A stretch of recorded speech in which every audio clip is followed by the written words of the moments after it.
I think for the LO, it's still the small things.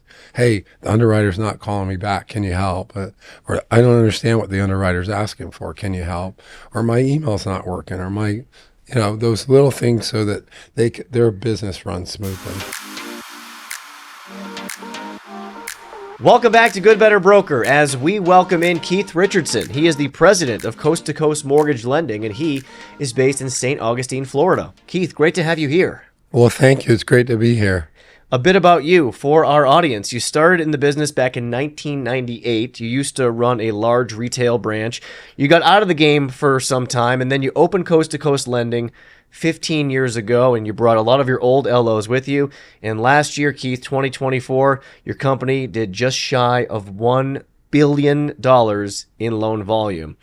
Let's talk about your approach to building this company, both attracting and keeping talented people. How would you describe your philosophy when it comes to that? It's mostly about recognizing the loan officer's value and how hard their job is, and trying to provide support for them. If it's fixing their email or their software, whatever it is, at that moment they need help, and so we try to provide that pretty quickly. Can you recall a certain inflection point in your career or a moment when you decided, hey, if I'm going to be able to keep people at my company, I really need to be in tune with their needs? I don't remember exact inflection point in my mortgage career. Before the mortgage, I worked in the restaurant business. So as a waiter, bartender, hey, customers are there. You need to help them with whatever they need. Try to put their needs first. And so I think that carried over to the mortgage business. Okay, service is service no matter what industry you are in. In your LinkedIn bio, it says that you enjoy helping LOs and branch managers solve the revenue riddle. How do you do that?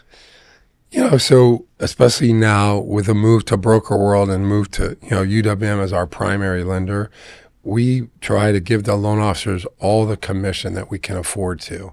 And so keep a small part for operations and for our profit, of course. And the rest of it, we give back to the loan officer. And then we try to work with vendors, if it's credit vendors or CRMs, to get the lowest cost we can for the tools they need. There's different ways that broker owners and people who lead companies can make sure their LOs feel like they're taken care of. What are a few things that are top of mind that you like to do? I think the first thing is to respond to their need. That's really the most important. But then we all absolutely try to, recognize their birthdays and their anniversaries if they're sick or someone in their family passes away, to recognize that as an event, with flowers or gift cards or whatever. But I think the number one thing is to respond to their needs. And in your experience, Keith, especially today, in today's mortgage world with, things changing so rapidly, technology playing a bigger part than ever before, what would you say are the biggest needs that your LOs have? I think technology is definitely a huge need. I think our company and a lot of companies are behind the eight ball on what AI, for example, might be able to provide for us. We're always in the investigation stage to see if it's going to work. But I think for the LO, it's still the small things. Hey, the underwriter's not calling me back. Can you help? Or I don't understand what the underwriter's asking for. Can you help? Or my email's not working. Or those little things so that their business runs smoothly. I'm glad you brought that up, because sometimes it's the little things that can be overlooked. And this ties into your approach of happiness through operations. What does that look like for your loan originators? It mostly looks like trying to simplify it, for their paychecks or for their, getting their disclosures out, and then we make our other loan officers paid trainers. And so instead of having one HR person or one, software person, we make all of our best loan officers trainers, and then we pay them just to train in 5-10 minute doses that someone needs, whatever it is. And so if they can't reach me or one of our other managers, they have 15 or 20 loan officers that they can help. And so by solving their problems faster, I think it creates a happier environment. On the topic of speed and getting back to them quickly, we talk about it all the time. it's so, so crucial to provide answers in a timely fashion. And you and I were talking in advance of the interview, and you have a philosophy that you adhere to when any of your LOs reach out to you. Tell us about that.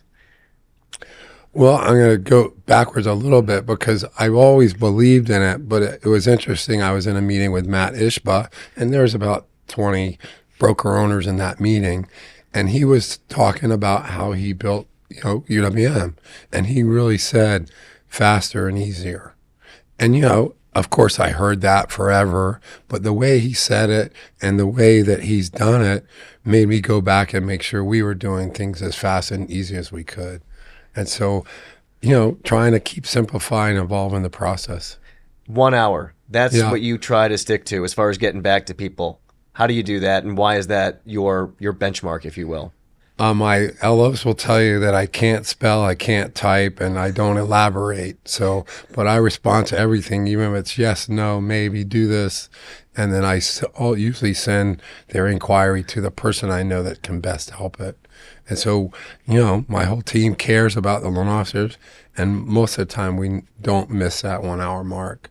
Even if it's a 2 or 3 word, or I guess even a 1 word response. I mean, Yeah. just knowing instead of wondering, that probably has to be a huge, huge relief and thing for your loan officers. Yeah, I think so. But even if the one word conveys their answer, or go to this guy, he knows exactly how to do it. All right, fair enough.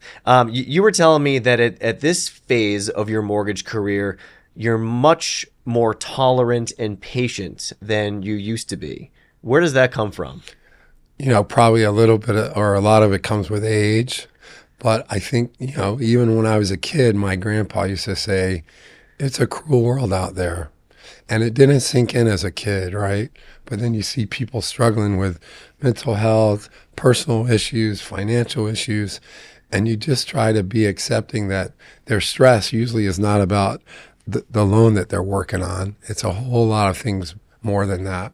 So try to help them and hopefully make that moment or that day a little bit easier for them. It's called empathy, really. Empathy is the right word. Yeah. Yeah, and you That's said why you're in journalism. yeah, I mean, I'm just trying to tee you up, Keith. Yeah. But it's interesting though that your grandfather, relayed that message to you, and now all these years later, given all your experience managing people, and it's like when you're running a company, obviously you have certain things that you need people to do, but for you, how are you able to walk that line of making sure the people are producing, but also providing them with that empathy?